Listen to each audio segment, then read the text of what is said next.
लागली भाजप असं म्हणता येईल की हा 50,000 कार्यकर्ते तुम्ही म्हणतात की गाव चलोच्या प्रवासात आहे, म्हणजे प्रचार सुरू झालाय तुमचा? नाही, हा प्रचाराचा मुद्दाच नाही आहे. हा कार्यक्रम प्रचाराचा नाही आहे. हा कार्यक्रम केवळ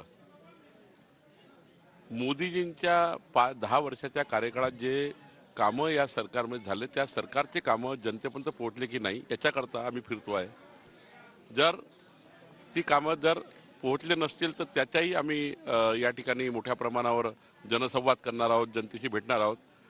आणि सर्वात महत्त्वाचं या गावचलो अभियानातनं जे गावाला काय वाटतं, जनतेला काय वाटतं, ग्रामीण भागात महात्मा गांधींनी म्हटलं होतं की गावाकडे चला. महात्मा गांधींनी म्हटलं होतं गावाकडे चला, गावाकडे लक्ष द्या, गावाकडे चला. गावाची कनेक्ट ठेवा, जनतेशी कनेक्ट ठेवा, नागरिकाशी कनेक्ट ठेवा. यातनं आम्ही हे करतो आहे. मी इथे मुक्काम करणार आहे, हॉटेल नाही, कुठं मुक्काम करणार आहे, कुठे थांबणार? मी एक नाना आकरे आमचे इथले बूथ प्रमुख आहेत त्यांच्याकडे मुक्काम करणार आहे. आपण बघू शकतो भाजपचे प्रदेशाध्यक्ष चंद्रशेखर बावनकुळे या ठिकाणी डबा पार्टीमध्ये सहभागी झालेले आहेत आणि 24 तास या वडोदा गावामध्ये आहे. राज्यभर भाजपचं हे अभियान सुरू आहे आणि त्या अभियानात आपण बघू शकतो या ठिकाणी अशा प्रकारे डबा पार्टीचं आयोजन जे आहे ते करण्यात हे